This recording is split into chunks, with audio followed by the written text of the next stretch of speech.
what I want to talk about today is how you can sort of make your uni walk the talk. That's what I called this. So I want to share a little bit of my professional, personal insight into how to create change and how to lead change and enact change at universities, because that's what we focus on today as a student, and how to go about and share some of my very personal examples of how that can happen and can be successful. But before we do that, as I said, let me introduce myself here for a second. My name is Henrik Siepelmeier. I am a very final stage PhD researcher at the University of Agder in southern Norway and the KTH Royal Institute of Technology in Stockholm in Sweden.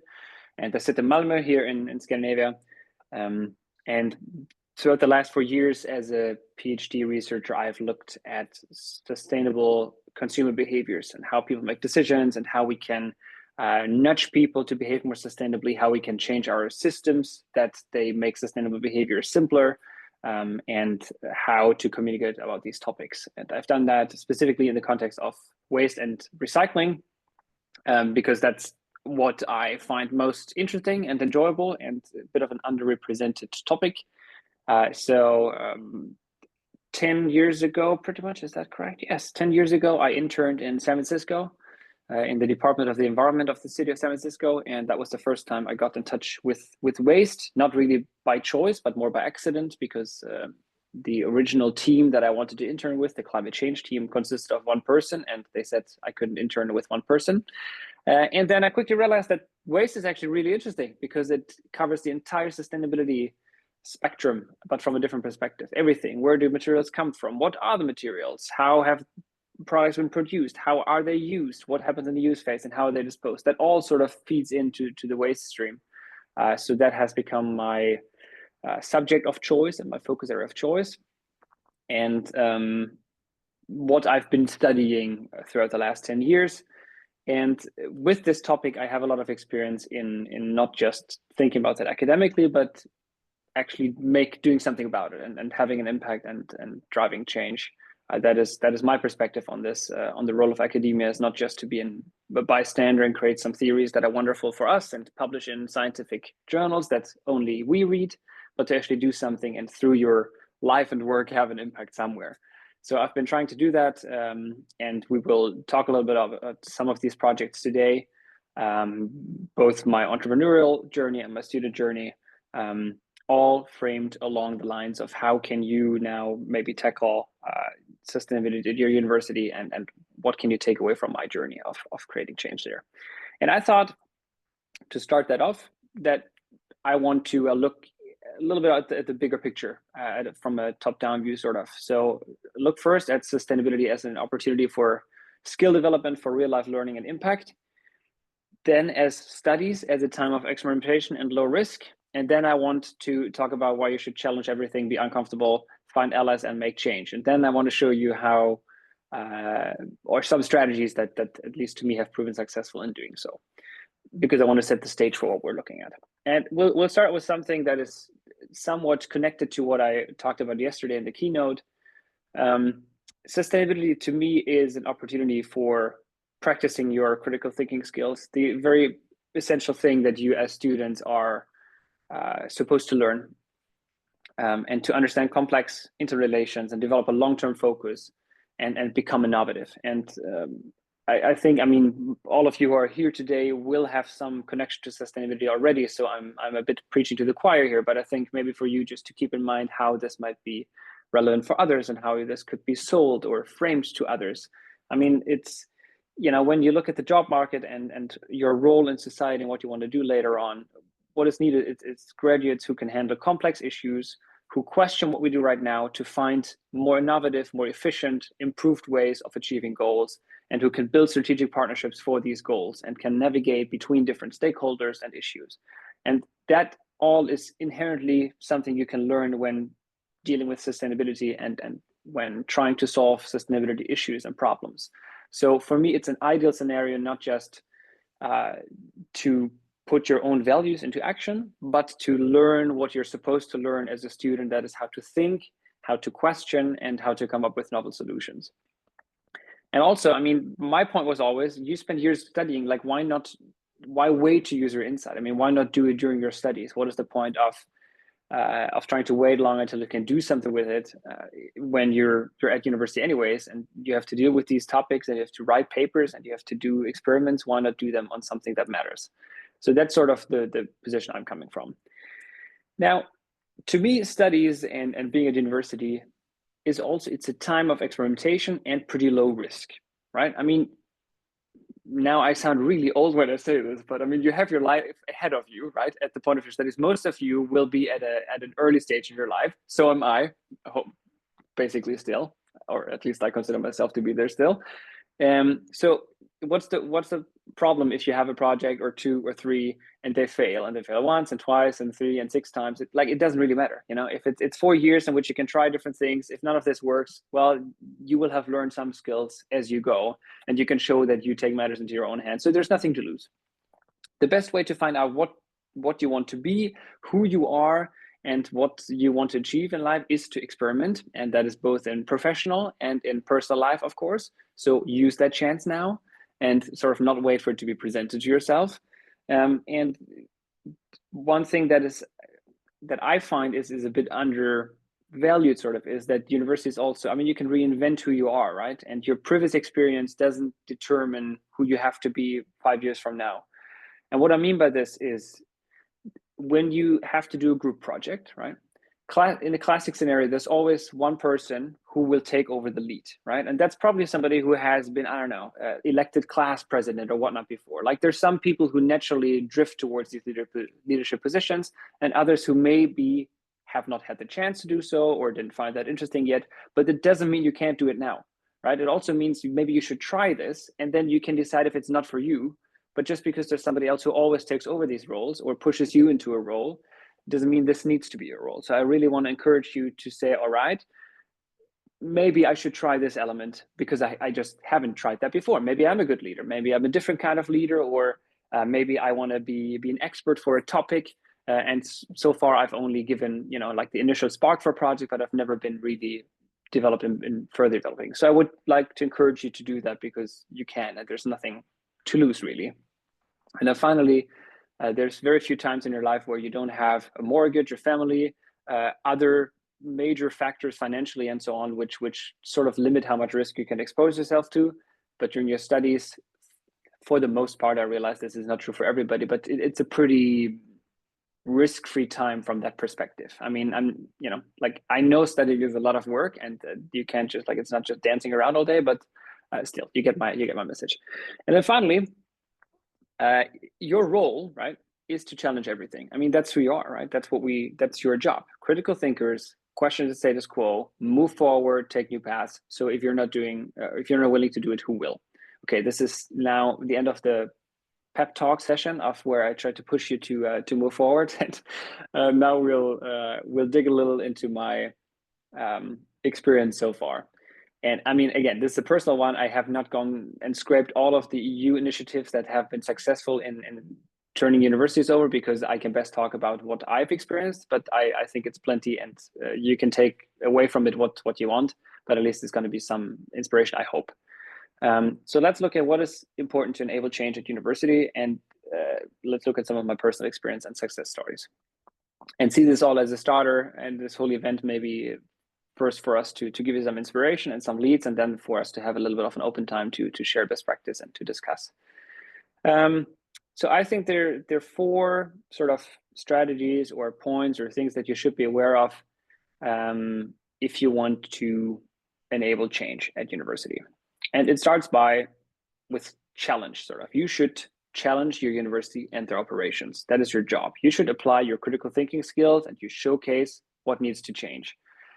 There is, however, no need to create conflict, in my opinion. Like, that is not how you create change. It's through charm and understanding and persistence that you can get to leverage somebody to do something, not by choosing immediately sort of the public relations route and blaming universities for failing to achieve something that they set out to do. Usually that's not how you enable change, and usually there are other ways to do this. But start by challenging, because that's your role. So first of all, I want to encourage you to do what you're doing already. It's what you're supposed to be doing.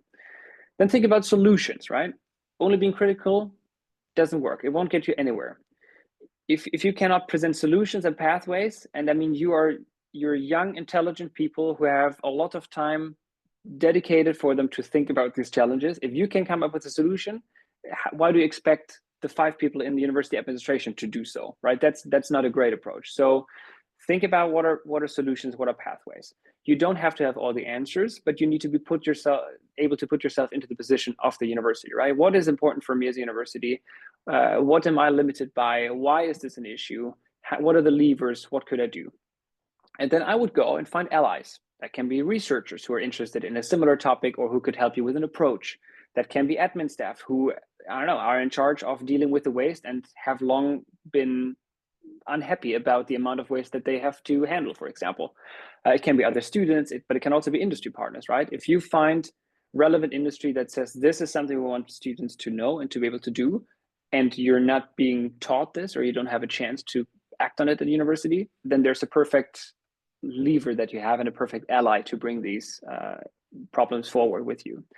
And then, I mean, don't underestimate that if you find solutions, if you develop them, this is not only a great opportunity for practicing entrepreneurial thinking and innovation, but it's also a potential to turn student projects into businesses and careers, right? This is how much of this starts. You come up with a thought, you think, why don't we do it in a different way?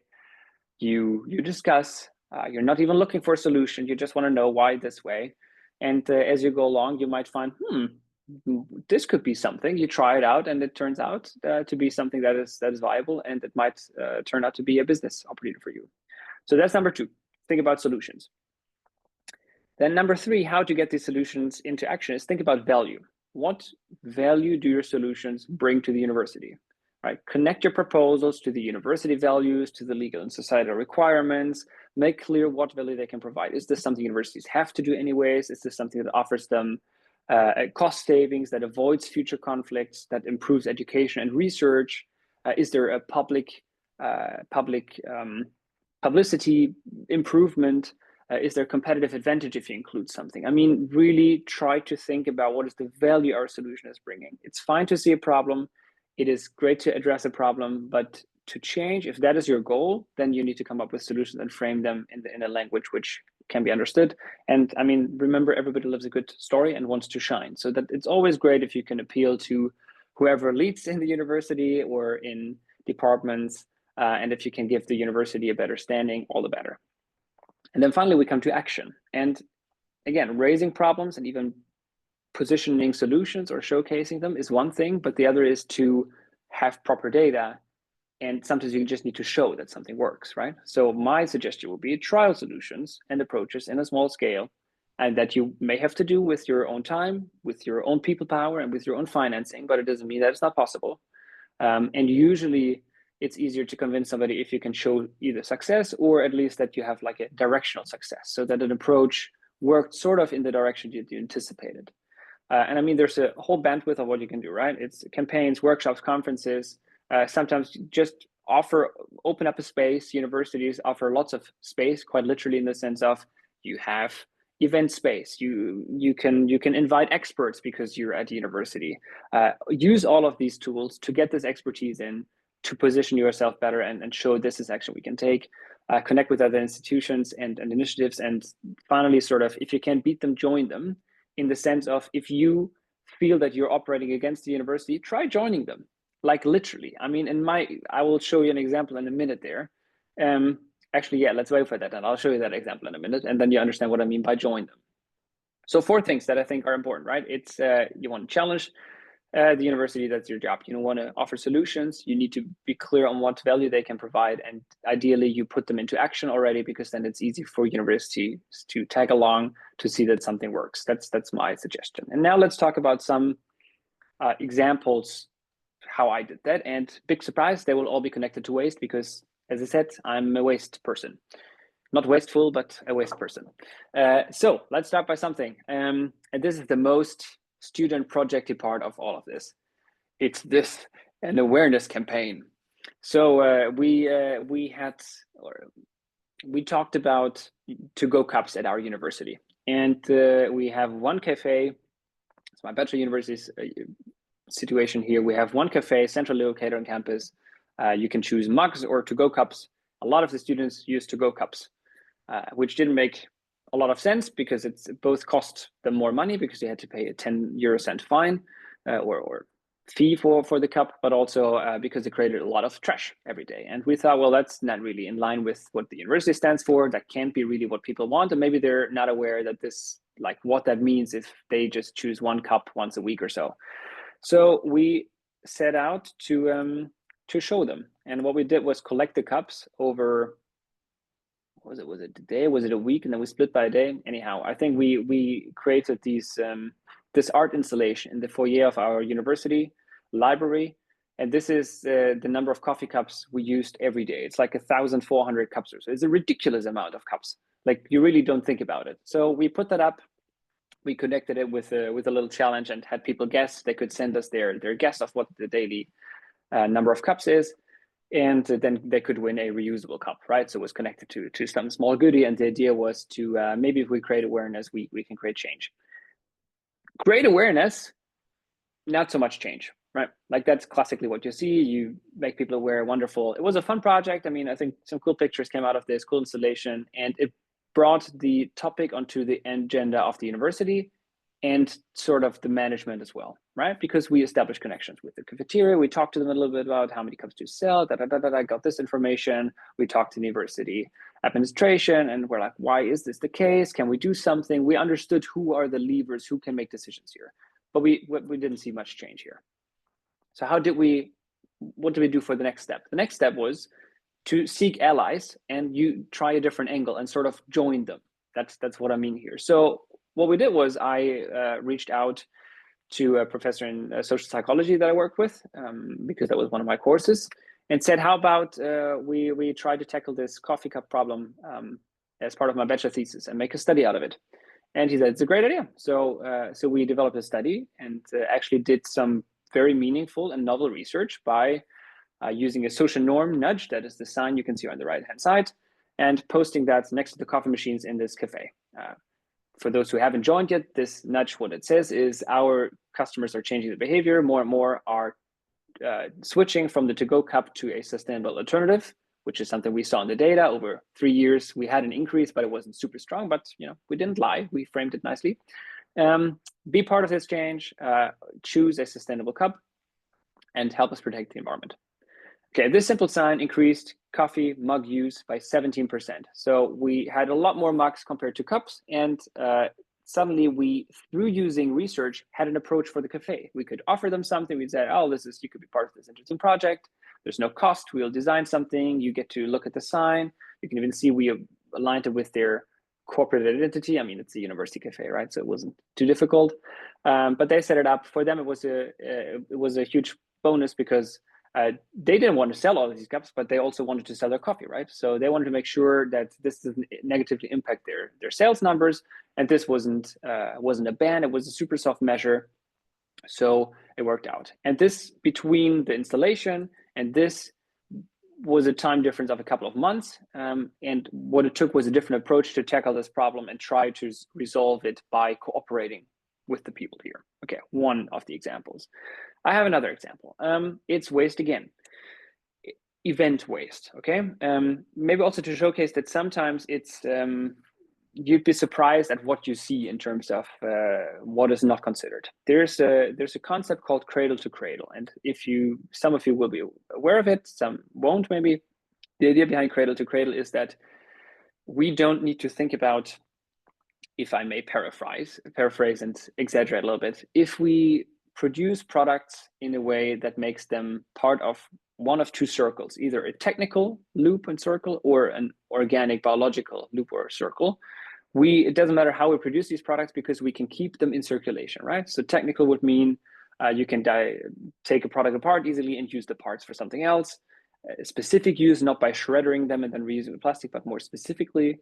And the biological organic way would mean a shirt is biodegradable, and so it becomes nutrition again, and sort of, right? And if we do that using renewable power sources, then no harm done. Okay, so it's a concept that focuses a lot on waste and has a clear vision of tomorrow and how things should be back in a loop and in a loop system, right? It's a concept for the future, and you can buy products which are accredited towards with the Cradle to Cradle certificate.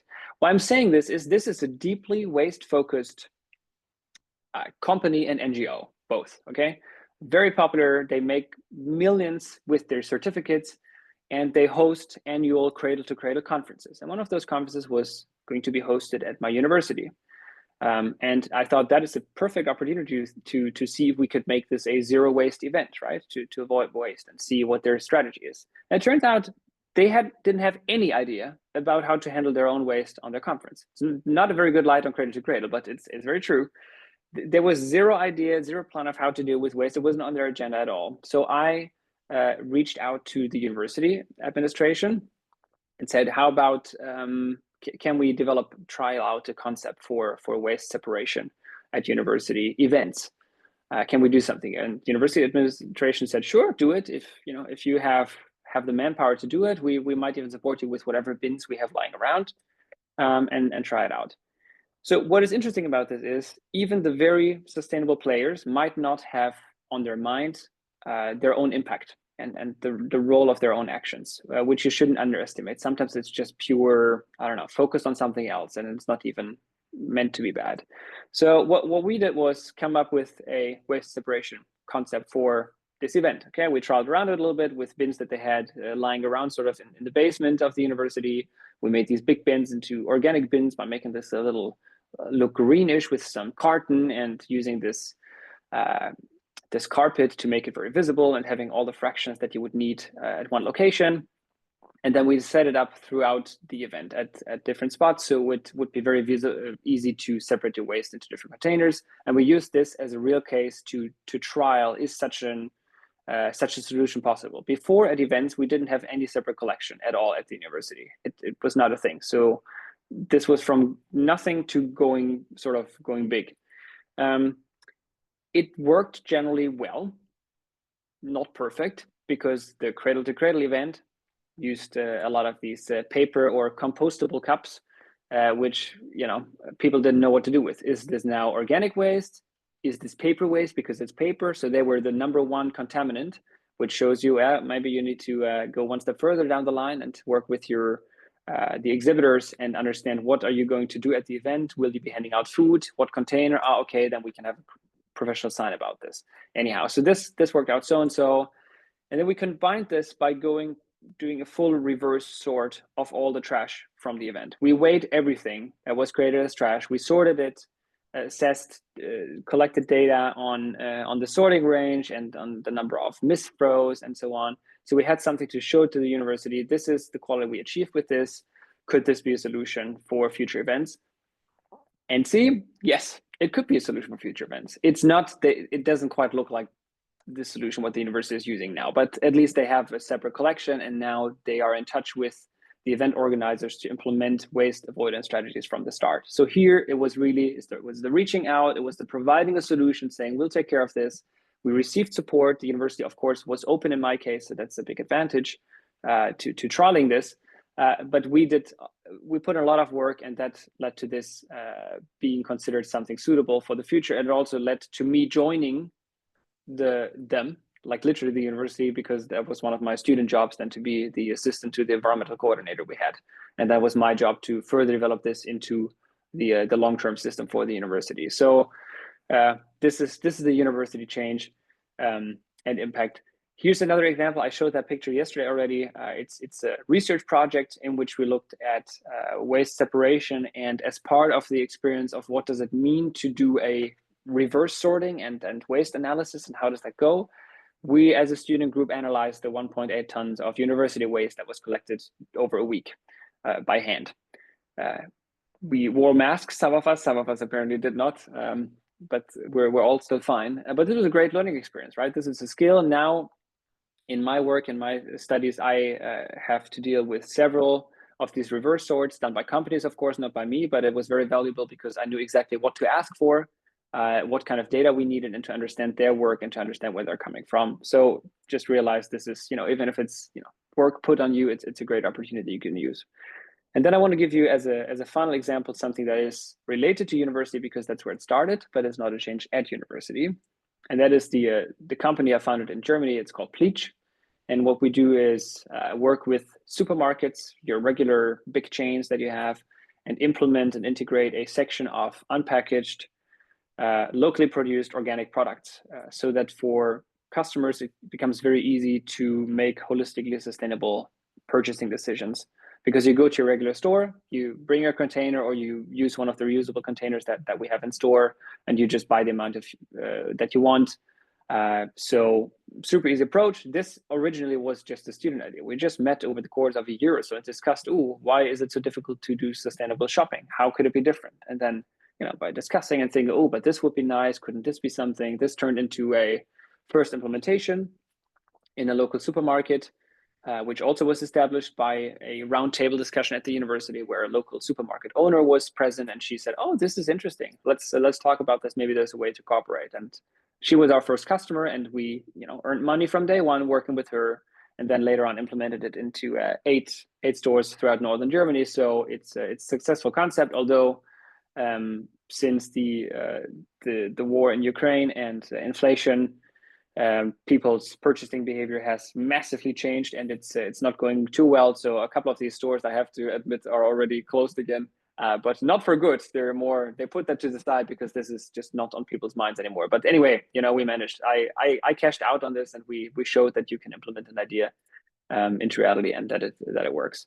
And these are just a couple of other pictures about that, and an idea of what it means. You have a lot of connections then with producers, you understand their role, and you challenge that and channel it sort of towards the businesses that you work with. This was my idea of showcasing a little bit of my very personal experience with this. And again, I think the key in driving this change is to challenge, provide solutions, connect them to concrete value, and show through your actions that they're implementable. And then you can leverage that and create real world change. So those are my 5 cents. Toda raba. Was that better? Close enough. Okay. Good. Thank you very much for listening, and I hope this was some value to you. You say it well every time. I still don't think I have it 100%, but I do my best. Sorry. Thank you very much, Henrik. And actually, we have a few minutes for questions if anyone wants to ask anything following the presentation. I would love to. Shoot. Hi, my name is Mika. I'm from Rashwan University in Herzliya. Right now, I'm studying economics and sustainability, and I'm the student union in charge of sports and sustainability. And honestly, your timing was perfect. Thank you for everything you said, especially what you said about the cups, the single-use cups. I can tell you, I just started doing this role in the student union, and just today happened by chance. I didn't know what you were going to talk about. I wasn't entirely sure if you were going to even touch the subject. And we had a discussion about the single to multi-use cups discussion and everything going around it. And I know for you, it wasn't the same as it is in Israel. It's different. Everything is different, both the perception and the open-mindedness people have to the concept. But I'm half asking your permission, half telling you I'm going to steal the idea with the cup presentations, because I think that could make some waves, and regardless, very inspiring. And I'm definitely taking a lot of inspiration from everything you said, especially the sorting zones for conventions. That's similar and even better than what I suggested in our university. And hopefully we're going to be able to implement that. It's a very vague question, but my main question is, did you know what your goal was the entire time you were doing these things as a student? And then as you said, you were working in the university, did you have a certain vision, a specific goal, or did you just roll with the punches and realize during the process that that's what you like and enjoy and you're actually capable of achieving it?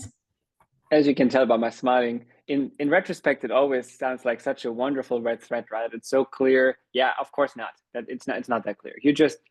My approach has always been to just go with whatever feels like both fun and impactful. And if you can combine that, and then you realize either this is it or this isn't it. But no, it was not very clear. I mean, the idea behind the original cup installation, that was born out of my internship in San Francisco, because I just felt I want to introduce the larger awareness that I realized there, and the focus on waste, and see what we can do here. And the cups just felt like a pain to look at. It just felt completely unnecessary. And since I couldn't just decide to abolish the cups at university, I had to do something about it. So together with other students who had similar feelings, we thought about solutions. That was one of the approaches. Maybe we can do awareness. And then I just took it further and further, and realized apparently I'm quite passionate about this whole waste stuff, and about how to change behaviors. And that's what led me here. But by no means was this the grand scheme of things. And I knew in 5 years we would have this and that. Not in my case. I'm sure there are others who do it much more strategically like this. But for me, the strategy was more based on, can I have an impact here? What seems to be a way to do this? And to go not via trial and error, because that sounds like you're just trying to find the right thing, but more pilot and improve. Like, that's more the approach that I chose here. And I think for your event, please feel free to copy and improve. Hopefully improve this. I hope this is not the last bit of what you can do, but these waste sorting stations, and especially the carpet and making them visible, that really worked well. So that was really fantastic results. And I'm a little mad that the university felt that they didn't quite want to make waste this present and visually impactful in university during regular hours. But so go ahead with something similar. And it can also be an idea if you want to change and switch, I don't know, from to-go cups to different cups, to use such an installation as your reasoning why, right? Like, if you were to say that we don't give these out as a standard, and or we make you pay for them, or I don't know, come up with some other idea, showcasing what even just one day of giving these cups out for free is as an amount that can be a very good reason. Because it's very hard for people to, when they're facing this, to say, yeah, this feels perfectly fine, give me one of those to-go cups. I don't care about this big gigantic mountain of garbage. But it's very difficult if your installation is over here and your cafe is over there, that they remember at the cafe. This was my long answer, but sounds like a great initiative. So fingers crossed that you can do something. And in any case, you'll gain some new insights for sure. Thank you. So now we have a 10-minute break. I hope you all stay here for the next sessions, which are also very interesting and very locally oriented. And in the meantime, I saw that Ben Gurion shared like a picture that what they've done with cups, so with non-reusable cups. So I'm going to share it during the break. So for some inspiration, and see you all in 10 minutes. And feel free to reach out afterwards as well if you want to. There's my contacts here. You got the name somewhere. So if there's anything I can do and I have the chance, I'm happy to do so. But see you in a bit. עינב, מה כתוב שם רק? אני לא מצליחה להבין בעצמי לחד"פ. די לחד"פ, אוקיי. די. וככה די. עם השחור, לא? די. נראה לי. כן, נכון. עינב, תשלחי את כל ההקלטות של היום ושל אתמול? כן, בהחלט, זה הכל יהיה מרוכז באתר שלנו, עם כל ההקלטות והמצגות, שתוכלו גם להפיץ את זה הלאה. אז וגם אתם מוזמנים לבקש, כאילו להתחיל להפיץ את הלינק הזה בזום, אולי יהיו יותר גם עוד משתתפים גם עכשיו, כי המון אנשים אומרים, אני אקשיב לזה אחר כך, כמות האנשים שבאמת מקשיבים אחר כך להרצאות היא נראה לי 1.5% מהאוכלוסייה.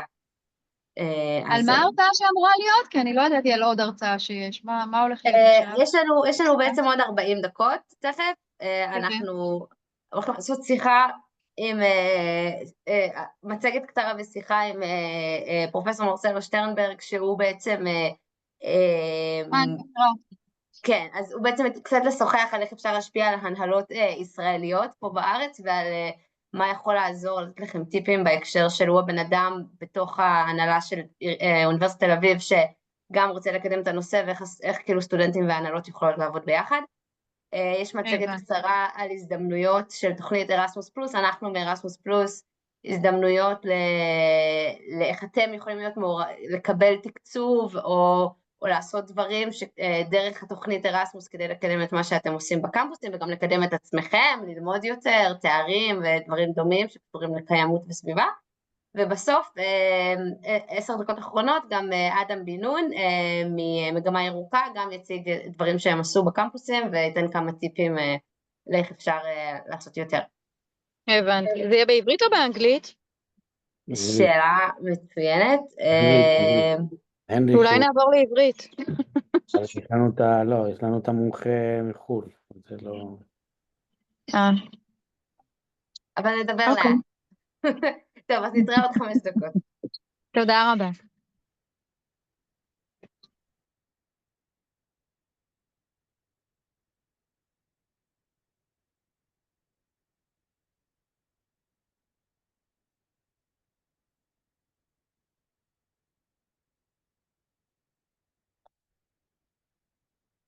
לא.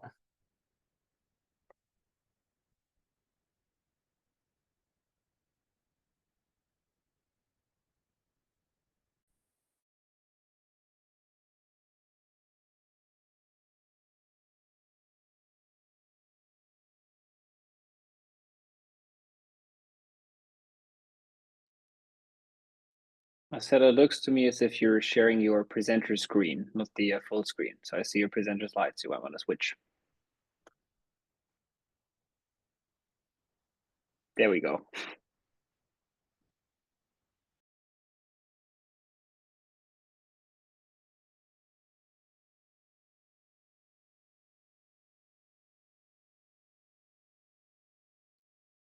Thanks. I realized that microphone was off. Now it's on. Yeah, no worries. I saw you make the change, so I guess that came through.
Hello, shalom.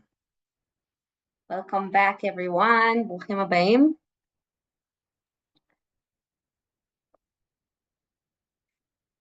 Okay, so now we move on to our local presentations. Henrik is still with us, of course.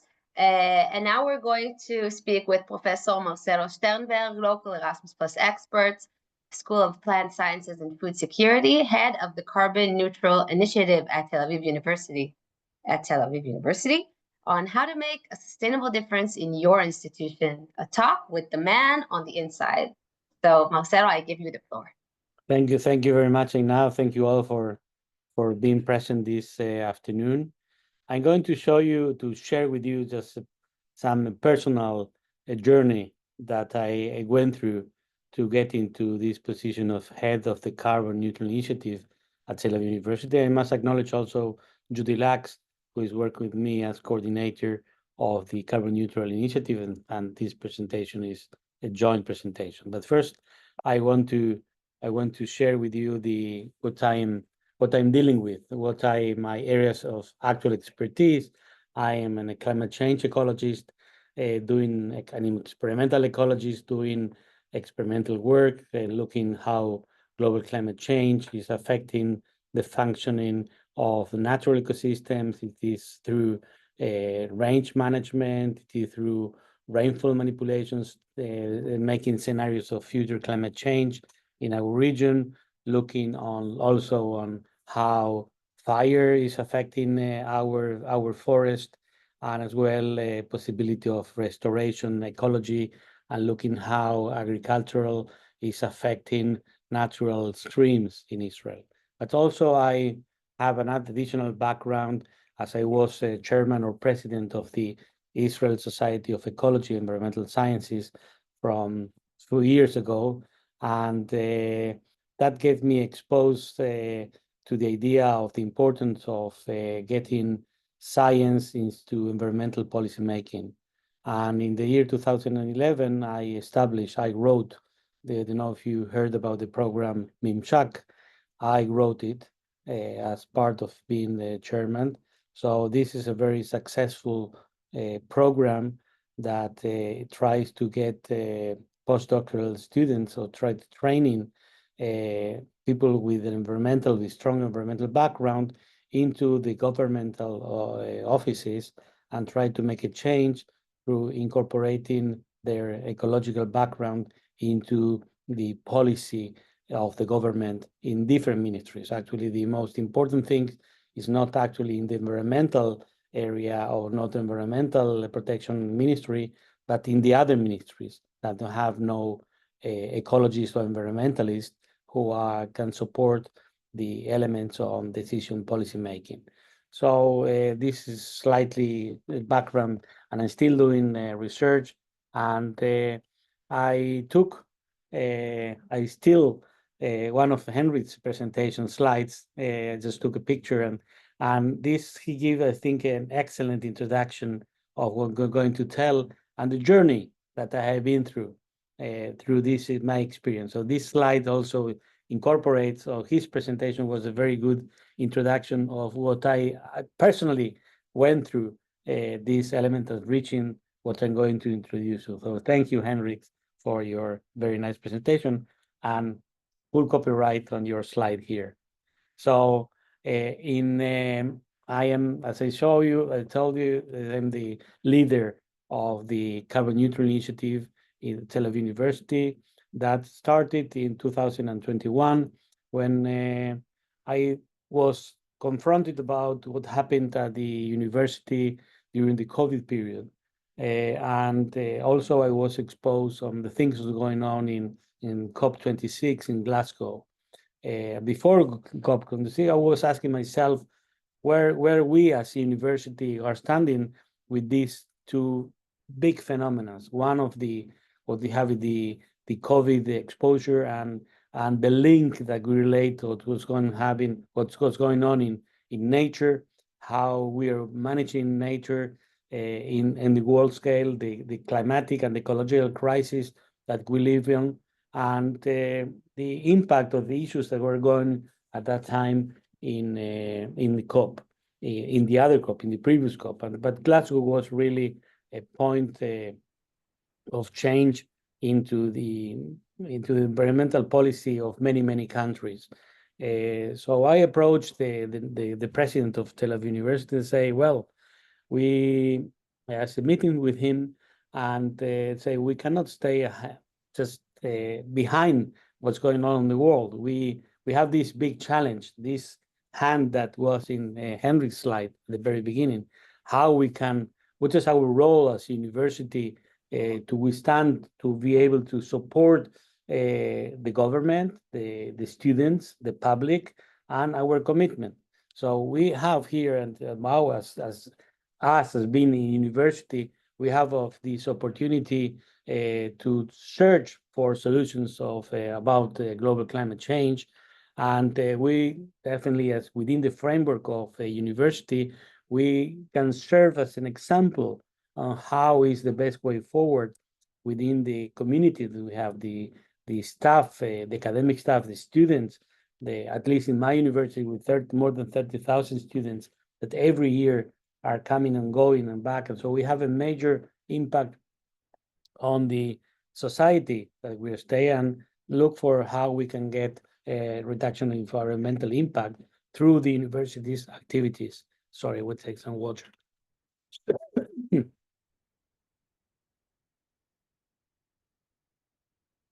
So the first thing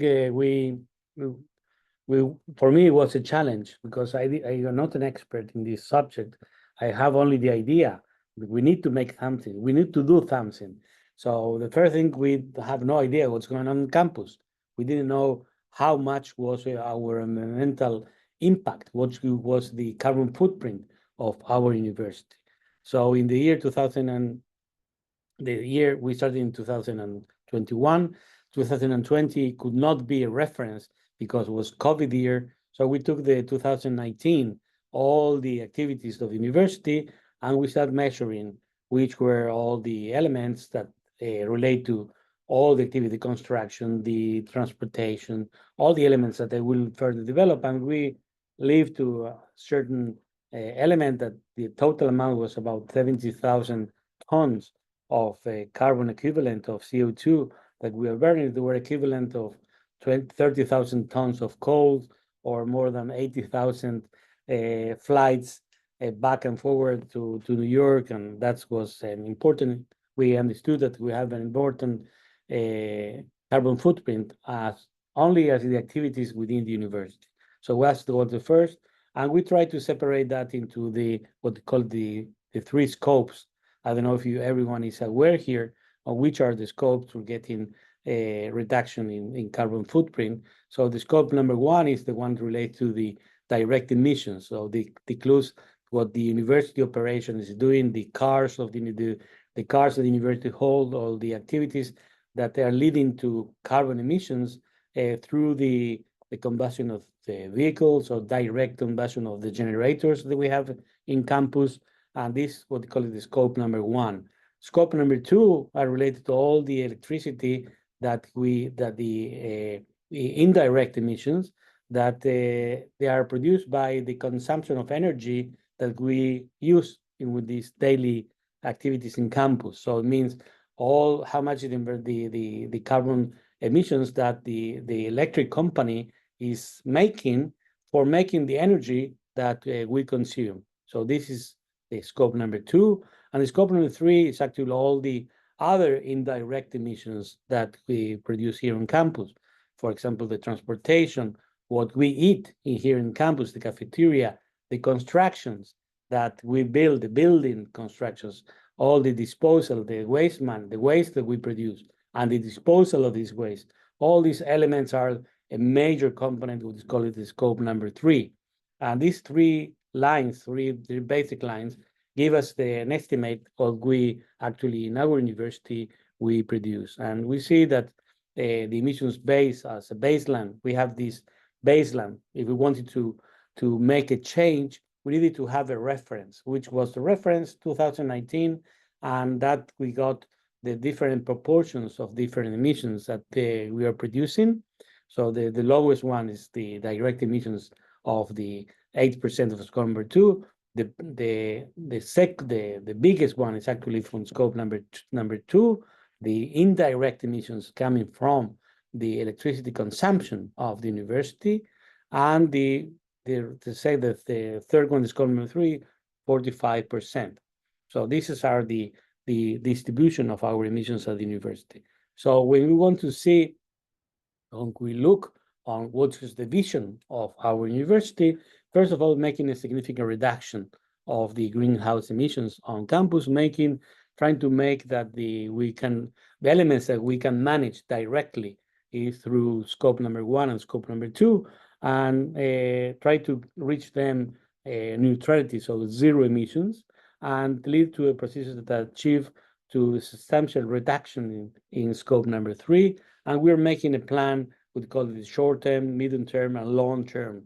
These processes to reach carbon neutrality, and according to the global scales, we should reach carbon neutrality by 2050, but definitely we want to do it earlier, as much as earlier as possible. So we set certain goals at different times, and these are this is the main idea of moving forward. So we have, when we make this estimation, we got a map of which were the components that were building these emissions. So this gives us a clear clarification how we can separate these elements on how they relate to each one of the emissions. So the scope number 1, we saw that were related to the direct fuel consumption and the fugitive emissions. That means that all the emissions that are coming from the air conditioning or the elements that they were losing, also they're related to, we call it fugitive emissions. And then the biggest one is actually the electrical consumption. More than 46% of the whole energy consumption is coming, the emissions are coming from the electrical consumption, and all the rest, the number 3, all the transportation, the commuting, the direct purchases, what we university buy, the computer that each university buy, the materials for doing the research, everything that you can consider on the management of the university is related to this scope number 3. And definitely, if we want to make this change, if we want to make it possible, we know that we first, as I before, try to control all the elements that we are in the direct control of the university that we can manage. So scope number 1 and scope number 3 are all strictly directly what the university can do. What people are consuming in the cafeteria is something that we have no direct capability of intervention now. We have some elements that we're going to introduce, but definitely all this number 3 is related with the topic, the general topic of this meeting, is try to encourage behavioral change among all the campus public, if it is the academic staff, the administrative staff, and definitely the larger component, which is the student, they are the major elements in every campus. So definitely encourage behavioral change to deal with all the elements of scope number 3 that are critical. And very little universities, very small universities, are dealing with this challenge. So over the past year, we have been working on creating this action plan that tried to reduce the whole emissions, the whole plan of trying to get into carbon neutrality. And this is actually a major challenge that our university is doing, jointly with also other universities here in Israel, that they are tracking that. So we created a detailed, we are writing a detailed plan to reduce these greenhouse emissions. We have 7 teams that they are targeting different aspects of this activity. First of all, the energy, as I mentioned before, the adaptation plan, when meaning what the university can make to reduce the comfortness or how to manage the effect of warming that we feel, how the lack of shadow if you want to walk, or how we manage the water in our gardens. We have a small team, let's call it the management team, that is composed by students, staff, and the academic staff and administrative staff. We have a transportation committee. We have another committee related to the food and the cafeteria that we serve in campuses. And we have another very important group that relates to the public engagement and the communication of the things that we do. Definitely, it's very, very important to get the public informed and communicated, and that's the best way to have you enroll and get into the activities. And we have a committed team from students, from administrative staff, public the academic staff. They're doing all the elements that are related to try to measure and to look which is the best way forward. We are in a learning process. This is something that we have nobody has clearly the long-term experience and to know which is the best way forward. It's a process that the good thing and the challenge that was mentioned in Henry's slide and the action we are talking is something that is continuous. Something is a process that is going on constantly, and we are learning on the way. So we have already very good positive results, and as we try to measure, for example, here, how is the area of the campus, or the temperature of the campus, how the effect of the tree that you see here is actually the shadow reducing temperature outside the areas that they are not with vegetation. We have a recycling map where people can put things to recycle or to throw away. We have these measures of where to throw our waste on the best way possible, and activities that relate on the sustainable management of the campus. This is critical. And these and elements, as I showed you before, the Tel Aviv University has made a major investment on getting to 100% renewable energy. This comes with a major investment of 280 million shekels that the university is investing, trying to get into until 2040 and 35, 100% through the construction of a new solar field with solar panels that we're going to buy the credits that this energy plant is producing. We have the plans to establish new solar panels in all the parking slots, in all the roofs that are capable to receive solar panels, do the structures, and as well the plans of creating storage of energy within campus and reusing that. But if we consider the whole consumption of energy in the university, and we consider all the elements of putting all solar panels in all possible roofs and parking slots, we reach only about 12% of the energy that the Tel Aviv University is consuming. So definitely we need additional elements, and not only putting solar panels into our campus, so the need of buying this solar field.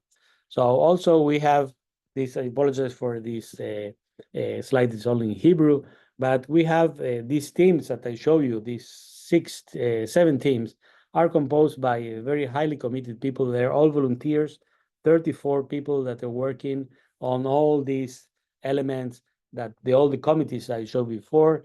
And we are in the final stage of writing this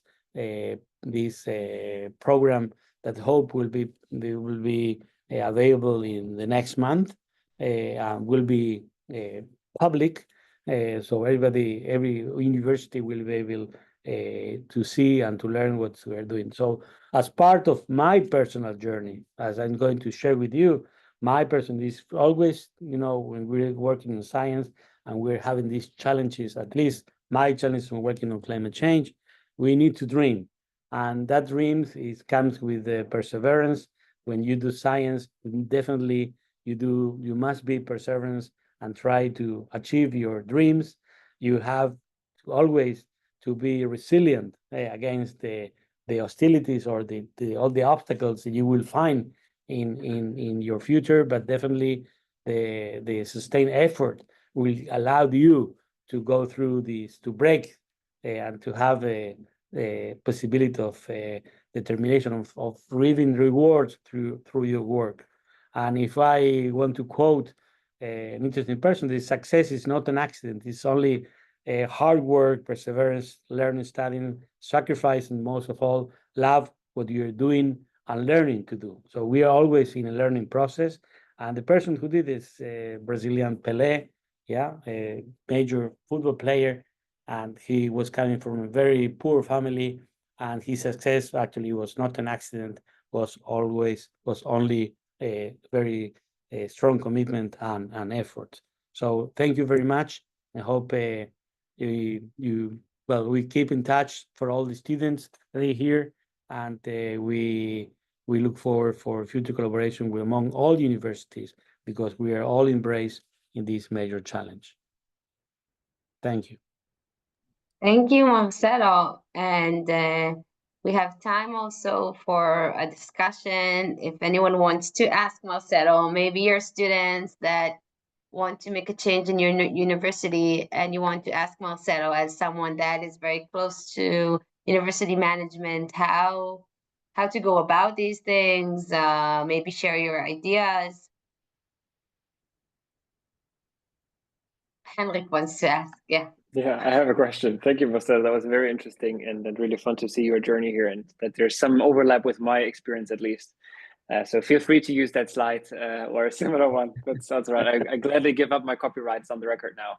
Thank you. I was wondering about that solar installation and the investment in there, because that's, I mean, first of all, it's great that you didn't just choose to buy already existing solar electricity or renewable electricity and get the credits, but you actually sort of allowed the development of a new field. I think that's really great.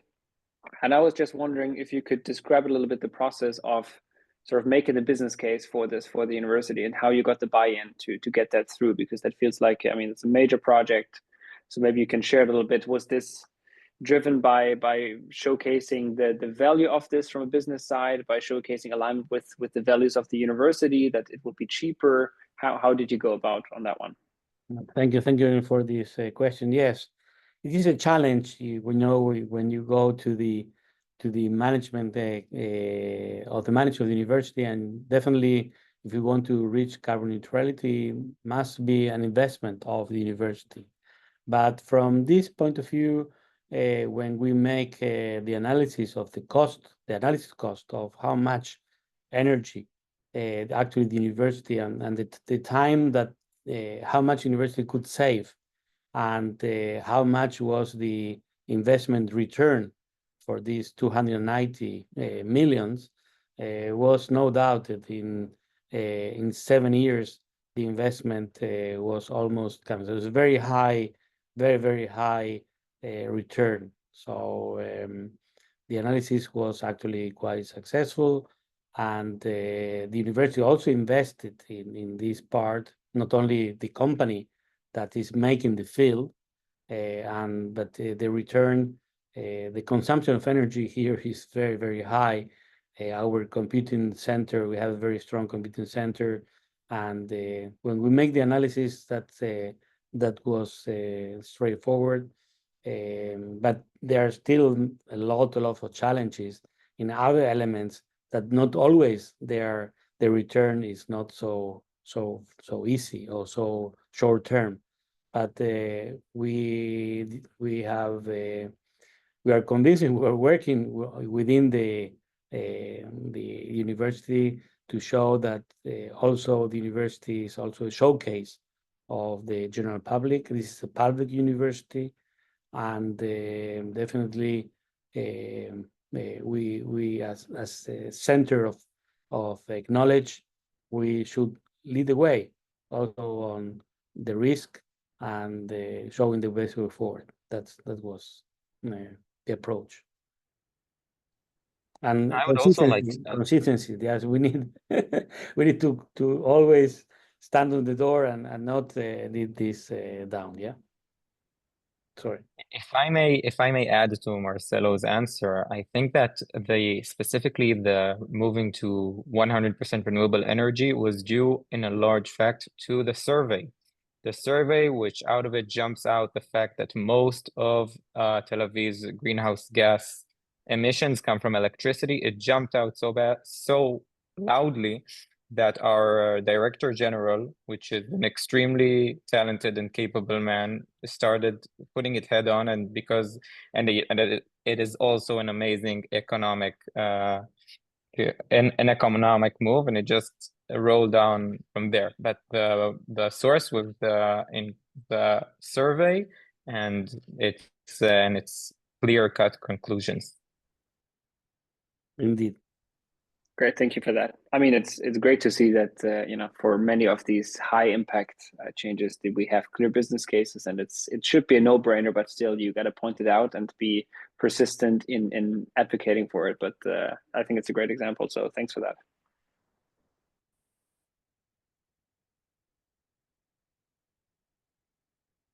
You're mute. You're mute. Sorry. Any more questions for Marcelo? Okay, so thank you very much for the very, very inspiring presentation. And I hope that not only Tel Aviv University would accomplish these, and there's this long way to go for everyone, also Tel Aviv, but it's good to see that the inspiring examples of local practices. And now I will give the stage to my colleague, Nashra Guy, who is project manager at the National Erasmus Plus office. And she will give you some insights on how you can use, as students, the Erasmus Plus platform for studies, for traineeships, and for projects that you want to advance in the field of sustainability. So, Noga, I give the floor to you. Thank you, Einav. Good afternoon, everyone. As introduced, my name is Noga, and I'm from the Israeli Erasmus Office. Today, I will be presenting Erasmus opportunities in the field of sustainability. I will deliver the session in Hebrew to ensure it's accessible to all participants. And I would like to apologize in advance to our keynote speaker, Henrik, as the presentation will not be in English.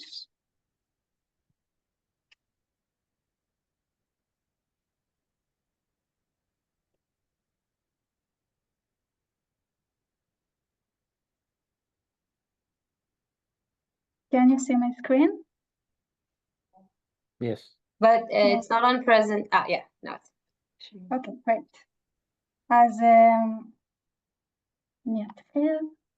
אז חלקכם אולי שמעתם על תוכנית ארסמוס דרך תוכניות של חילופים, אולי יצא לכם להיחשף לפרויקטים, אבל בכל אופן אני אציג את עצמנו לטובת מי שלא מכירות.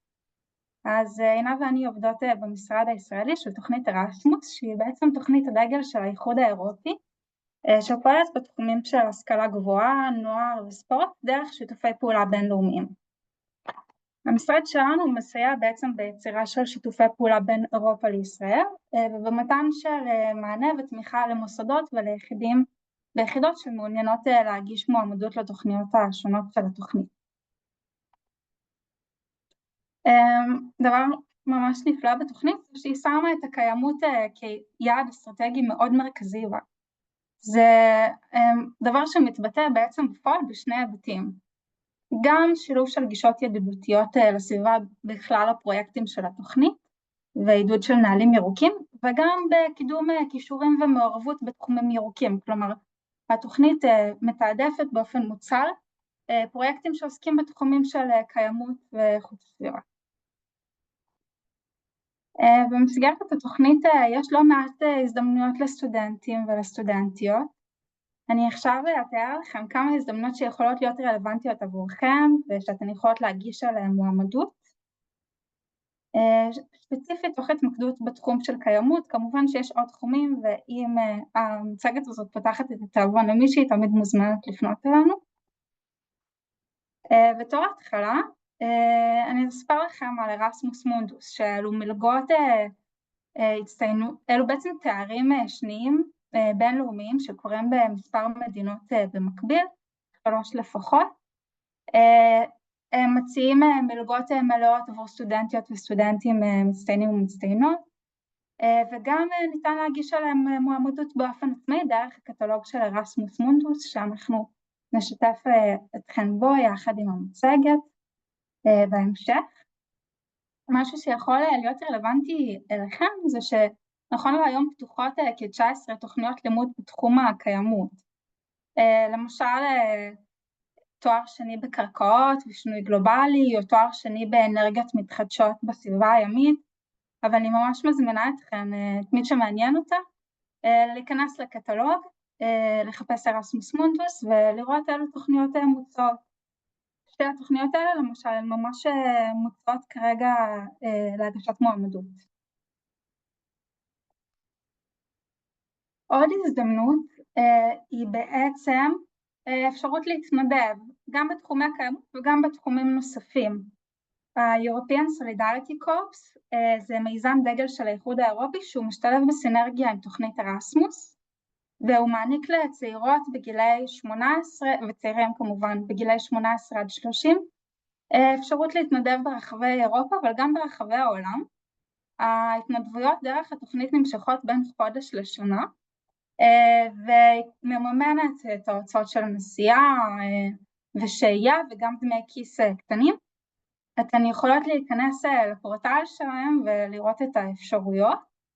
אני אראה לכם עוד מעט איך זה נראה, אבל גם אני אתן לכם איזושהי טעימה מהזדמנויות שפתוחות כרגע לישראליות וישראלים. למשל נסיעה לבולגריה, להתנדב בתחום של פיתוח קהילתי וקיימות כפרית, או הזדמנות להתנדב בפורטוגל בפיתוח של הזדמנויות לצעירות וצעירים באזורים כפריים. זה נראה כך. בעצם כאשר אתן נכנסות לפורטל אתן יכולות ויכולים להזין את סוג הפעילות שמעניינת אתכם, למשל סביבה וקיימות ואפילו את המדינה, ולראות אילו אפשרויות פתוחות. כאשר אתן נכנסות שמנו כאן במצגת בצד שמאל דוגמה איך זה נראה, תוכלו לראות את התיאור של ההתנדבות, את הפרופיל של המתנדבת שהפרויקט מחפש, ושם גם יהיה כתוב האם האפשרות, לאילו מדינות האפשרות פתוחה. לא כל האפשרויות פתוחות לכל המדינות, אבל אם מחפשות טוב, מוצאות גם הזדמנויות טובות עבורן. עוד אפשרות שאני רוצה לשתף אתכם בה, זה אפשרות לעשות התמחות באירופה. התוכנית בעצם מאפשרת תנועה של מתמחות ומתמחים מאירופה לשאר העולם, ומשאר העולם לאירופה, להתמחויות שנמשכות בין חודשיים לשנה, וגם יש אפשרות להתמחויות משולבות, כלומר עד חודש ימים בחו"ל עם רכיב וירטואלי מהארץ, תוך קבלת מימון לא גבוה אבל מכובד של 700 יורו בחודש. אם אתן סטודנטיות שמעניין אתכם להצטרף לתוכנית של התמחות, אז אני מזמינה אתכם ליצור קשר עם המשרד לקשרים בינלאומיים באוניברסיטה שלכם, לפרטים על הרשמה ותחומי התמחות זמינים. בעצם למוסדות שלכם יש הסכמים במסגרת תוכנית ארסמוס עם מוסדות באירופה, ובמסגרת ההסכמים האלו אז סטודנטיות וסטודנטים יכולות ויכולים לצאת להתמחויות. אם אתם חלק מארגון ואתם רוצות ורוצים לקלוט מתמחים, אז כדאי שתדעו על הפלטפורמה שנקראת Erasmus Intern, גם אותה נשתף איתכם בהמשך, שבה אתם ממש יכולות ויכולים לפרסם משרות של התמחות ולאתר מתמחות שיבואו לעבוד איתכם. אני אראה לכם רגע חלק מסרטון על תוכנית ההתמחות של ארסמוס, ככה להשראה.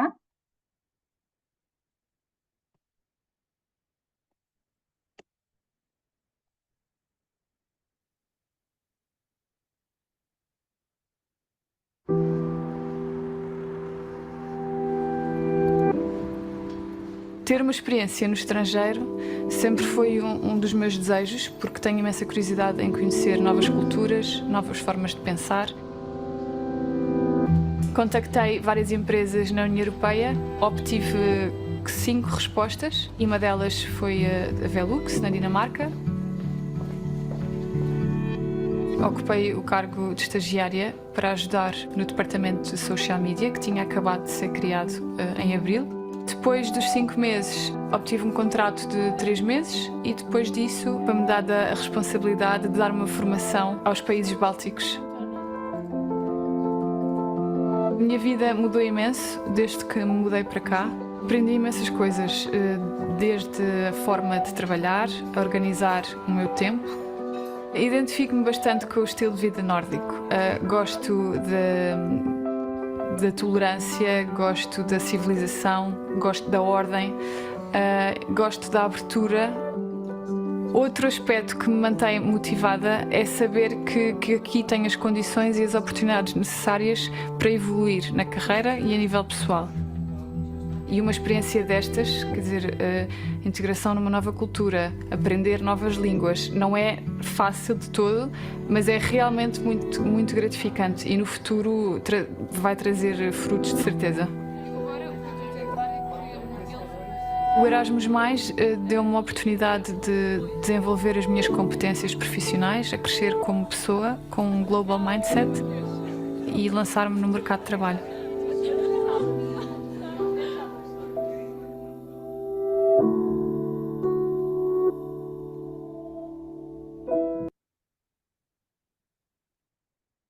אני אחזור למצגת שלי. אוקיי.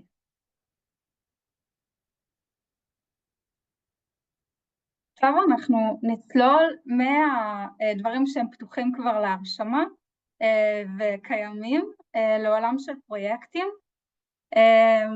שדורש כבר יזימה של משהו חדש, יש מאין. בעצם במסגרת תוכנית ארסמוס אפשר קיימים קולות קוראים שהם מאפשרים שיתוף פעולה בין מדינות אירופיות או מדינות שנמצאות במעמד של מדינות באיחוד האירופי לבין מדינות בשאר העולם, למשל ישראל, והתוכנית בעצם מעודדת להגיש דרך קולות קוראים הצעות לכל מיני פרויקטים. אני אתמקד בשלושה קולות קוראים שיכולים להיות רלוונטיים עבורכם או עבור המוסדות שלכם בעידודכם וקשורים לתחום הקיימות. אחד, אלו חילופים של צעירים ונוער. בעצם במסגרת תוכנית ארסמוס, קבוצות של נוער וצעירות וצעירים בין גילאי 13 ל-30, 18 עד 30, יכולות להיפגש ללמידה בלתי פורמלית של בין 5 ימים ל-21 ימים, זו עם זו, הן יכולות או לארח או להתארח או גם וגם, לא מאוד מקיים, אבל בכל אופן התוכנית מאפשרת את ההזדמנות הזו, ויש שתי דרכים לקחת בחלק. אחת זה או להצטרף לארגון הישראלי שכבר יש לו הסכם של חילופים קיים, ולהשתתף בהזדמנות הזאת דרכו, והשנייה די רדיקלית, והיא בעצם מאפשרת לכם ליצור קבוצה עצמאית משלכם. על מנת להקים קבוצה עצמאית בעצם צריך לגייס 4 משתתפות ומשתתפים לפחות, לחשוב על רעיון לפרויקט, מה אתן רוצות ללמוד ואיפה, אתן ממש יכולות ליצור משהו שקשור לתחומים שרלוונטיים עליכם ובוערים בכם, למשל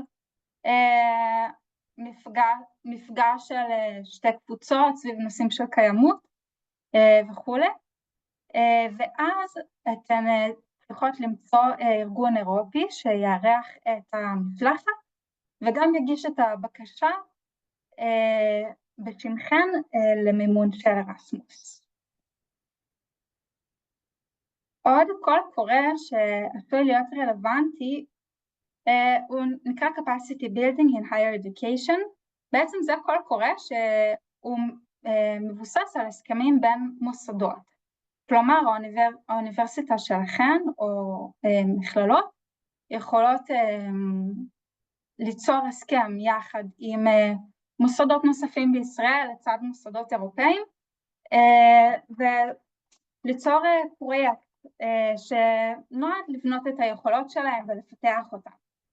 נניח פרויקטים שנעשים במסגרת של הקול הקורא הזה מתמקדים במגוון תחומים כמו שיפור תוכניות לימוד או פיתוח של מיומנויות דיגיטליות, עידוד חדשנות או שיתופי פעולה עם מגזרים מחוץ לאקדמיה ועוד. ובמסגרת הקול הקורא הזה יש דגש הולך וגובר על תכנים שקשורים לקיימות והעלאת מודעות לסוגיות אקלימיות. אז אתן לגמרי יכולות, אם יש לכם איזשהו רעיון, לעודד את המוסדות שלכם לקחת חלק בקול הקורא הזה, שבעצם מציע תקציב של עד 800,000 יורו, פרק זמן מאוד ממושך של בין 24 חודשים ל36 חודשים לבצע פרויקט. אתם יכולות לראות כאן בדוגמה את פרויקט Forest 21, שזה בעצם פרויקט שנוצר במסגרת הקול הקורא הזה. זו יוזמה חינוכית בינלאומית להכשרת דור העתיד בתחום היערנות בדרום אפריקה. זה פרויקט שאיגד מוסדות אקדמיים מפינלנד, נורווגיה ודרום אפריקה במטרה לפתח תוכנית לימודים מבוססת על שיטת למידה כזאת פותרת בעיות בתחום היערנות מותאמת האקלים. קול קורא נוסף שהוא יכול להיות מאוד רלוונטי עבור מי מכן שפעילות בארגונים מעבר לאותן סטודנטיות, זה ה-Capacity Building in Youth. גם הוא בדומה לקול הקורא הקודם שהצגתי, נועד לבנות את היכולות של הארגונים שמגישים עליו, שמגישים במסגרתו. בעצם ארגונים במסגרת הקול הקורא הזה גם תינתן עדיפות בין היתר לפרויקטים שעוסקים בקיימות, וזו הזדמנות מדהימה לארגונים לקבל לא רק מימון לפרויקט חדש או לפיתוח של איזושהי יכולת שעודן להם או יוזמה שהן רוצות להוציא על הפועל, אלא גם לחבר אותם לקהילה הבינלאומית ולייצר קשרים עם עוד ארגונים בחו"ל. התקציב שלו מעט יותר קטן, הוא עד 300,000 יורו, וגם את הפרויקט הזה ניתן להוציא לפועל בין 12 ל-36 חודשים מרגע הזכייה במימון. אם אתן חברות נניח בארגון שיש לו כבר שותפות ושותפים באירופה, אתן יכולות לצאת מנקודת הנחה שהם כנראה שמעו על תוכנית ארסמוס, ולגמרי אפשר לגשת אליהם ולהציע להם להגיש יחד הצעה לפרויקט, ואני ידוע על מה אתן מדברות. יש עניין עם הקול הקורא הזה שהוא דורש הרכב בעצם, מאגד של ארגונים שיגישו ספציפי, הוא בעצם דורש שיתוף פעולה אזורי. בנוסף לארגונים אירופאיים צריך למצוא לפחות שותף אחד ממדינה שכנה לישראל. בעצם המדינות שאפשר לשתף איתן פעולה עם פלסטין, שמוכרת גם היא כמדינה במסגרת התוכנית, ויש משרד שמקביל אלינו ברמאללה, או אלג'יר, מצרים, ירדן, לבנון, לוב, מרוקו, סוריה וטוניס. זה לא פשוט, אבל יש פרויקטים כאלו, וגם חשוב לי לומר לכם שסיכויי הזכייה מאוד גבוהים לפרויקטים מצליחים לייצר שיתוף פעולה אזורי. וזהו, אני מעודדת אתכם לפנות אלינו ולעזר בנו אם יש לכם איזה שהם רעיונות ליוזמות, או אם אתן צריכות סיוע, אנחנו נשתף אתכם גם בקובץ שמרכז את כל המידע על כל הקולות הקוראים של ארסמוס, הוא נקרא הפרוגרם גייד, הוא יוצא כל שנה ויש בו בעצם פירוט של הקולות הקוראים.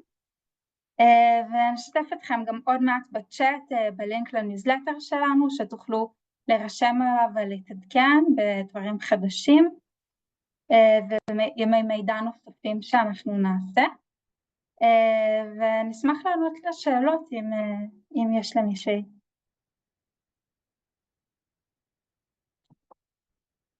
זה היה כזה הרבה מידע ודי רצתי עליו, אז זה גם בסדר אם אין כרגע. יש שאלה. כן. הפרויקטים האלה הם ספציפיים למוסדות אקדמיים וסטודנטים? אז כל ארגון מחברה אזרחית שעוסק בקיימות? אז זה לא רק קיימות, פשוט אני התמקדתי באפשרויות שקשורות לקיימות, אבל גם ארגוני חברה אזרחית לגמרי יכולים להשתתף בתוכנית, למשל ב-Capacity Building בתחום של נוער וצעירים.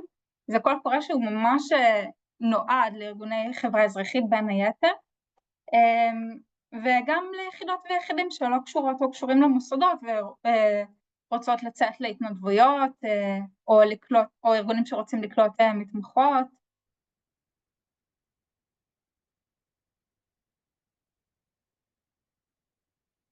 יש לעוד מישהי שאלה לפני שאנחנו נמשיך הלאה?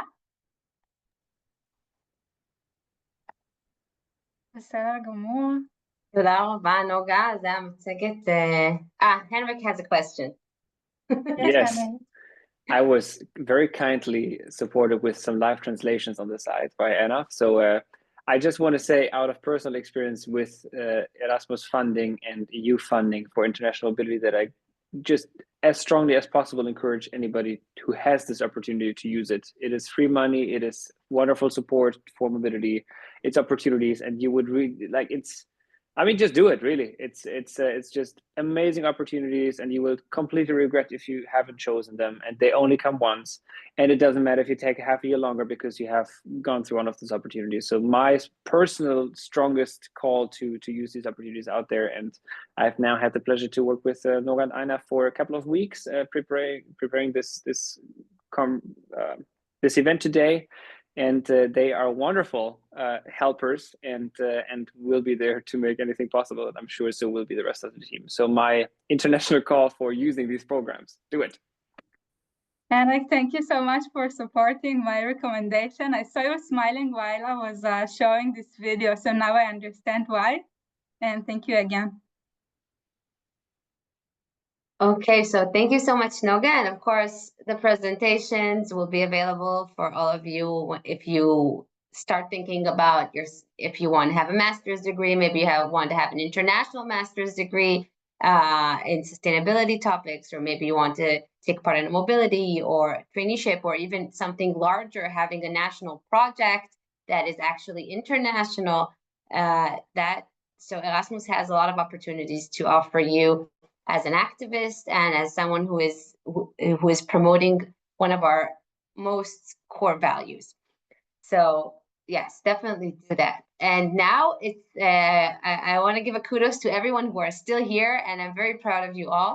We have the last but not least session with Adam Bin-Nun. He's our local best practice. He's a community organizer at Green Course Tel Aviv University. Adam, don't worry, you can talk in Hebrew. I'll translate while you speak for Henrik's sake, and the floor is yours. Henrik, I'm so sorry, but I am a local best practice, and I think it would be not wise for the local best practice to speak. No, you go ahead, please. Language other than Hebrew. I have all the support. But the second part, I'll try to speak a little in English, but the first part will be in Hebrew. So, okay. היי, שלום לכולם.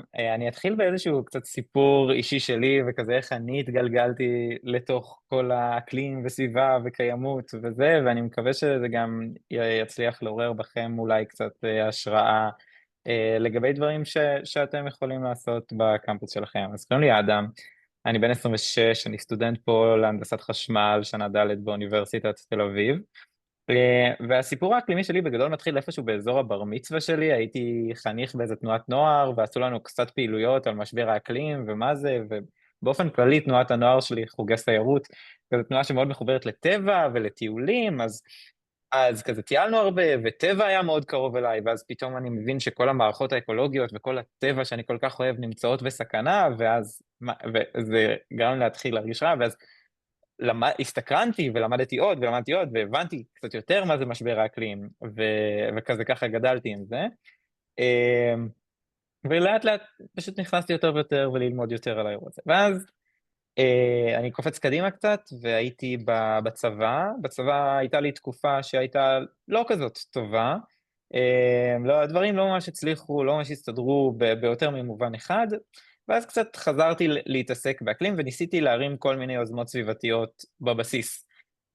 והאמת, השיא היה כשהצלחתי להעביר את כל הבסיס שלי, לעשות Meatless Monday, וזה היה ממש טוב, זה היה ארוחת צהריים שלמה, שבמקום בדרך כלל כשמגישים בשר, היה שקשוקות, והיה פלאפלים, והיה חומוס, והיה כיף ממש ממש גדול, אבל באופן כללי אני לא ממליץ לכם לקדם יוזמות סביבתיות בצבא, זה לא עובד. הצבא הוא גוף שמתעסק בדברים אחרים, וזה ממש כאילו יותר קל לדפוק את הראש בקיר, וכאילו...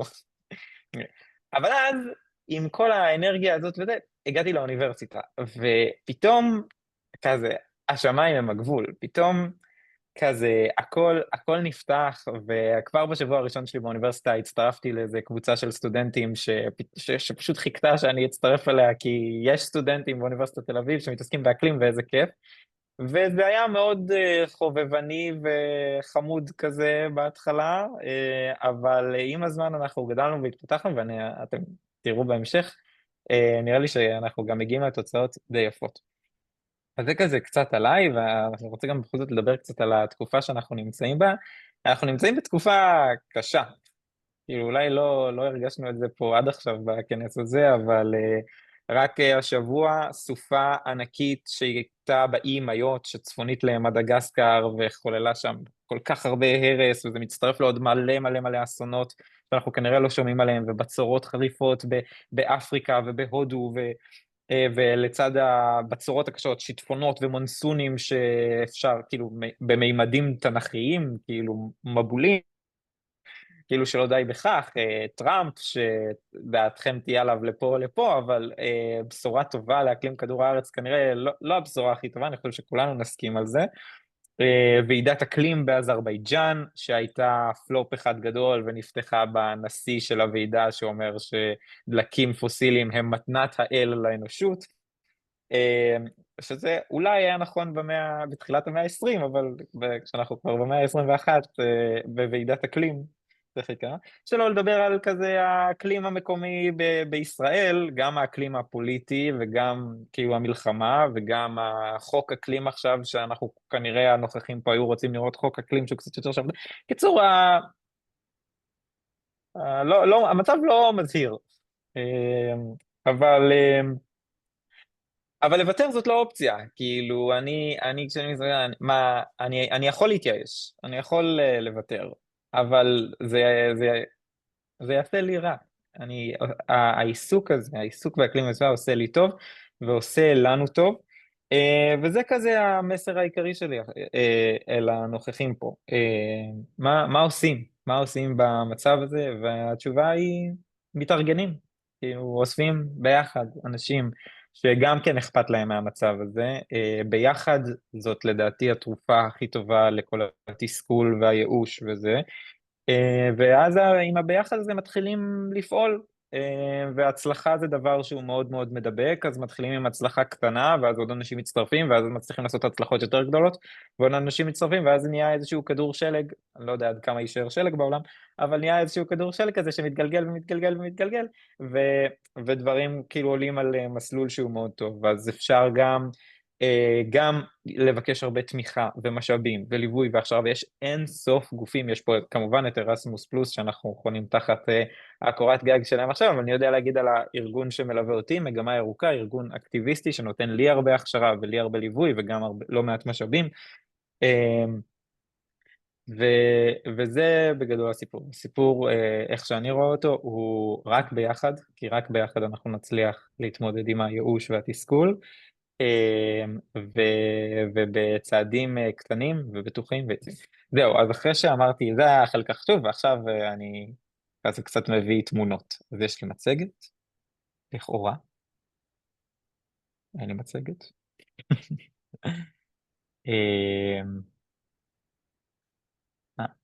יש לי יותר מדי חלונות פתוחים.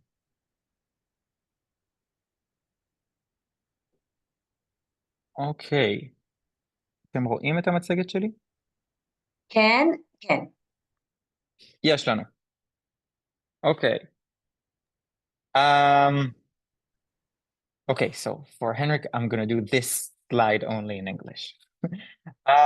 We at Green Course at Tel Aviv University, we have 3 goals that we've decided upon in this year. This is the 2024-2025 Tashpa. And I've decided to put them in our solar system. And I think it's a pretty good model. At the heart of it is our Earth. And what we want to do this year is build our green community on campus. A community, each one sees the community a bit differently, but we want to build it. We want to be there. We want events, and we want fun events, and we want somber events, and we want to do this thing together. We want to expand this community and get our outreach to more people. We want this community to be physical as well as digital, to have on-site events and to have also a virtual community with memes and posts and links on topics and articles that go through on that's what we want to do. That's the base. That's Earth. That's home. Aside from that, we need to push things, and that's the sun here. That's our energy. We can't just we need to build power and then to use it as well, and that power is the sun. We want to change policy campus, and last year we did that with fossil fuel divestment, and this year we're doing it by actually putting climate inside the university's strategic plan. The university has like this 6-point plan where we want to be better at scientific research, and we want to be better with international cooperation, and we want the 7th point in Tel Aviv University's strategic plan to be climate. It's like our own personal climate law. חוק אקלים שעובר עכשיו בכנסת, in our parliament, which we wanted to be better. We were going to do the good one here, just referencing to Marcelo. We can be the example, we can be the lighthouse, we can shine the way forward for, I think, for sure the entire academic sphere in Israel, and maybe even for the entire country. And we also have the moon, our Earth's most loyal companion, where we go with the university hand in hand, and we take part in projects on campus. Amazing projects. We're going to get to one of them later. So that's our goals for this year. And I also want to share with you our successes, ההצלחות שלנו. Henrik, I translated this slide for you, so you can just read on the side while I speak in English. מה הצלחנו שנה קודמת? אז אנחנו הפקנו 2.5 אירועים אקלים וסביבה בקמפוס, גם בעזרת האוניברסיטה. יום סטודנט שנה שעברה היה עם כוסות רב פעמיות, ואנחנו חסכנו ככה הרים של פסולת. אנחנו הצלחנו למסגר את ההתנדבות בפרויקטים שהתא שלנו עושה, בין אם זה פרויקטים של התא, בין אם זה פרויקטים עם האוניברסיטה, עבור 2 נקודות זכות. למי שלא מכיר, יש חוק במדינת ישראל, נקרא חוק עידוד מעורבות סטודנטיאלית, חוק עידוד מעורבות חברתית לסטודנטים, משהו כזה, שכל סטודנט לתואר ראשון יכול לקבל 2 נקודות זכות על השתתפות במיזמים חברתיים, אגב גם על מילואים, ואנחנו הצלחנו להיכנס בדלת הזאת, והרבה מאוד אנשים מגיעים אלינו כדי לקבל איזה 2 נקודות זכות, והם עושים עשייה אקלימית שכנראה הם לא היו עושים בהזדמנות אחרת, אבל יש פה את הדבר הזה, וזה מחליף להם קורס אחר שהם לא רוצים לעשות, וזה מזמין אנשים להצטרף לקהילה ולעשייה. הצלחנו להגיע לקריאה מאוד ברורה לאוניברסיטה להסטת השקעות, 85% מנציגי הסטודנטים חתמו על הקריאה שלנו, להזיז את הכסף של האוניברסיטה מדלקי מאובנים, זה כרגע עדיין בבחינה של האוניברסיטה, כל מיני ועדת השקעות וזה, אנחנו עדיין שם, זה עוד לא קרה, אבל הקריאה הייתה מאוד מאוד מאוד חזקה.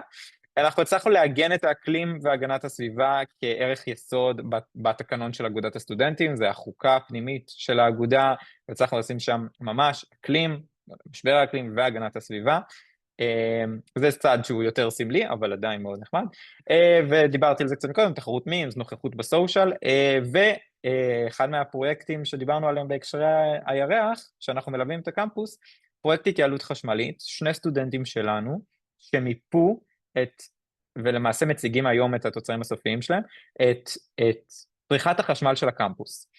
ואנחנו רוצים לראות, אוקיי, יש בניין ממוצע, נגיד, יש את צריכת החשמל שלו ביום, ואז יש את צריכת החשמל שלו בלילה ובסוף השבוע.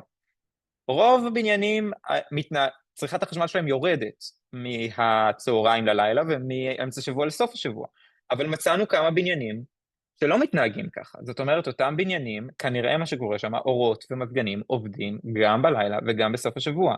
זה, רק למצוא את הבניינים האלה, רק למצוא את הכיתות האלה, יכול לחסוך לאוניברסיטה, אני מנוע מלהגיד את המספרים, מיליוני שקלים בשנה, חשבון החשמל של אוניברסיטת תל אביב הוא כמה עשרות מיליוני שקלים בשנה, ואנחנו יכולים לחסוך מזה, ואולי הכסף הזה יגיע לעוד פרויקטים סביבתיים שלנו. אז זה נחמד. זה כזה קצת תמונות, זה האירועים הסביבתיים שאנחנו עשינו, אז עשינו גם שוק איכרים של חקלאים מהצפון, והקראנו גם סרט על הגבולות הפלנטריים, והנה אתם יכולים לראות פה קצת תמונות של אנשים מחזירים את הכוסות הרב פעמיות, ויש פה איזה חבר'ה שהביאו שיא של איזה 150 ומשהו כוסות. זה כזה קצת יותר על הסטת השקעות, שאתם רואים גם אותי מציג שם נורא יפה, וצריך תספורת שם בתמונה הזאת, והנה ממש חלק מהמכתב שלנו. משהו שמאוד חשוב, זה מחזיר אותי קצת לעניין שלה ביחד, זה גם נורא כיף, ואי אפשר לעשות את זה לבד. אז אתם יכולים לראות פה את החברים בתא, גם באמצע, בפגישה שאנחנו עשינו, בפגישת פתיחת שנה, ופה אנחנו גם כן התנדבנו עם חקלאים בתחילת המלחמה, בפגישת זום שלנו, וביקור שלנו במוזיאון הטבע, ומים מאוד מאוד מאוד מוצלח לטעמי, אבל אני משוחד. אז של קופה ראשית. וקצת אני אשתף אתכם, יפה, שאני כמעט עומד בזמנים.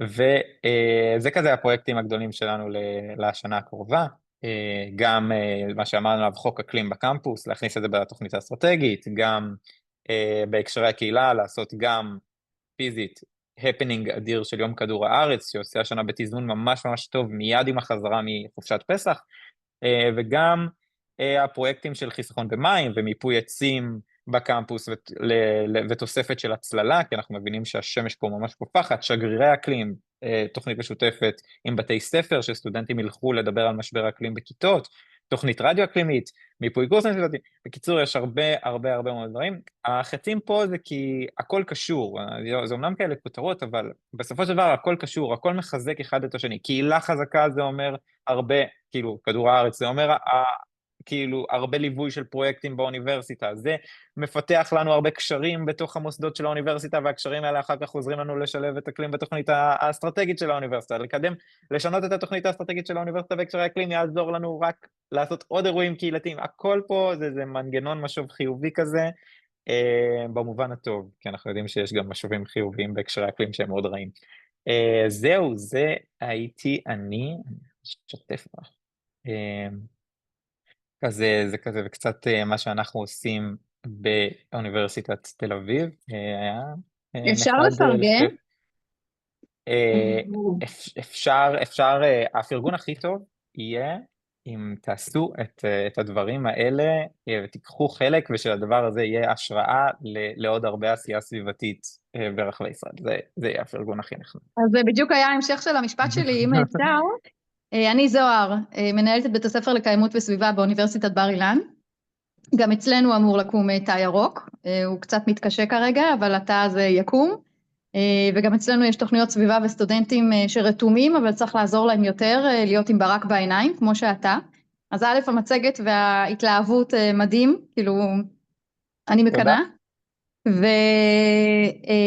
וכמו שאנחנו מנהלות בתי הספר לקיימות, הקמנו איזשהו פורום שאנחנו משתפות בו את המידע ואת הפעילויות ואת כל הדברים, כי אנחנו בעצם לא מתחרות, אלא כמה שיותר יהיה קיימות זה יהיה יותר טוב לכולנו, אנחנו עושים את זה, הקיימות לא נעצרת באזור תל אביב, אז אני אשמח שגם אתם כתאי סטודנטים תשתפו ביוזמות, ואנחנו נספר לכם מה קורה אצלנו ואתם תספרו מה קורה אצלכם, וגם אני יודעת שגם בטכניון יש תא מאוד חזק של Ignite the Energy, ויש שם גם כן תא מאוד טכנולוגי וחזק, אז אני מאוד אשמח לשותפויות ולשיתוף המידע והפעילויות, כי זה באמת ייתן לכולנו יותר.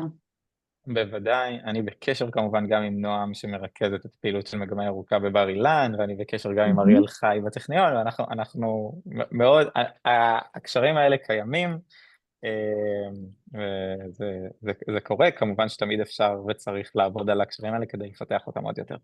באירועים כאלה. תודה לארסמוס. תודה רבה. Thank you everyone. Wow, Adam, that was super super duper impressive, and you were speaking so fast because there were so many things to update on. So it's crazy and amazing.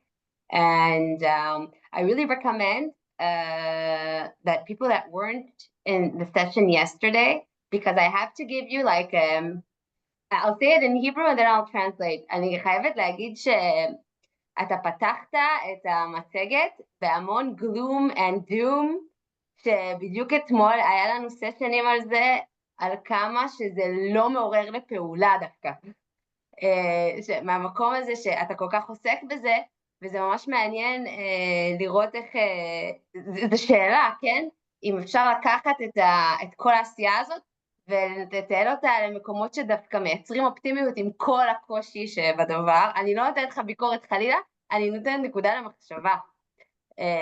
כאילו גם אני מאוד חזק בגלום and doom. So I just said that it really relates to, for me, to what we talked about yesterday on social norms and positive sustainability, that I'm also a gloom and doom kind of, like, I have also gloom and doom thinking about a lot of issues here. And I realized that maybe it's not something that pulls people in. So when you opened with all that gloom, I was thinking to myself, is it something that really brings people in, or maybe it's something that prevents many people from joining? That was just a thought that I had that I wanted to also give my 2 cents. But I'm katonti, yeah. I don't really know. I'm not really. I think it's open for debate, and it's also very subjective. Some people, when they hear the doom and gloom, really will shut off and curl inside themselves, and I can understand that. But for me, if I don't, the doom and gloom is also motivating, as sometimes is anger. Anger is a very motivating feeling, and it's important sometimes to be angry. And I think it's also wrong not to be angry sometimes at some of the things. It's of course a matter for debate of how that anger is later expressed, and it should be expressed carefully and politely. But for me, if I don't do the doom and gloom, then I feel like I'm being lied to.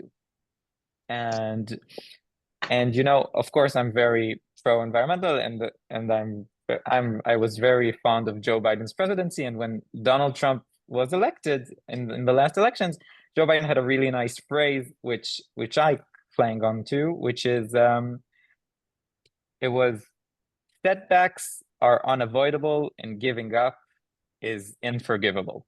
That's unforgivable. Setbacks are unavoidable and giving up is unforgivable. That's my motto for now, for the next 4 years. Yeah, wonderful example of a personal norm you're holding there. So that if you want to watch the keynote again, then this is the example of what it looks like when somebody has internalized values and a clear compass and can retract to that in situations of uncertainty and can use that. And I fully agree with this.